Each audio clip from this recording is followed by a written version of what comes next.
Et donc aujourd'hui, vous nous parlez terrasse, aventure et héros de canapé. Oui, un peu de tout cela et surtout des héros de canapé. Vous savez, les grandes épopées sont derrière nous. Pourtant, il existe des terrains de danger, d'aventure, de résistance insoupçonnée. Ah, dites-nous en plus. Regardez, nous avons pu assister dernièrement à des scènes de liesse dignes de la libération de Paris un soir d'août 44. Allons enfants de la brasserie, le jour de boire est arrivé. Avec la deuxième étape du déconfinement du 19 mai 2021. Un jour à inscrire au panthéon des grandes dates et qu'il conviendrait de rendre férié dès l'année prochaine. Je disais donc, nous avons pu assister à des scènes de liesse où modernité oblige. Le selfie sur la terrasse est devenu le brassard FFI de la libération. Ah, la joie était partout présente, hein. La réouverture faisant l'unanimité. À l'exception de Xavier Dupont de Ligonnès, hein. Toujours tatillon pour l'ouverture des terrasses.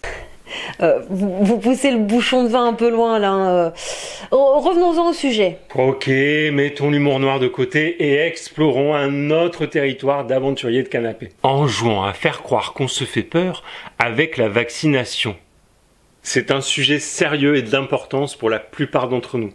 Mais quelques-uns de nos vaccinés, protégés du Covid, mais pas du narcissisme des réseaux sociaux, se photographient aiguille au bras, le précieux sésame vaccinal à la main, affublant le cliché d'un héroïque « je suis vacciné », soulignant par là les 1000 obstacles et les dangers rencontrés comme comprendre la communication gouvernementale, réussir à passer le barrage de la prise de rendez-vous, choisir la marque de son vaccin, analyser les stades de la thrombose, résister à l'ambiance complotiste en la matière. Et dans quelques années, ils pourront dire « Eh, j'y étais ». Et l'homme, encore bouleversé par ce passé pas si lointain, où les pandémies étaient encore douces et le réchauffement climatique encore supportable, versera une larme en répétant « C'était mieux avant ». Vous êtes vraiment cynique, hein? Oh, peut-être un poil, hein, mais je n'ai pas encore évoqué le grand lieu de la résistance.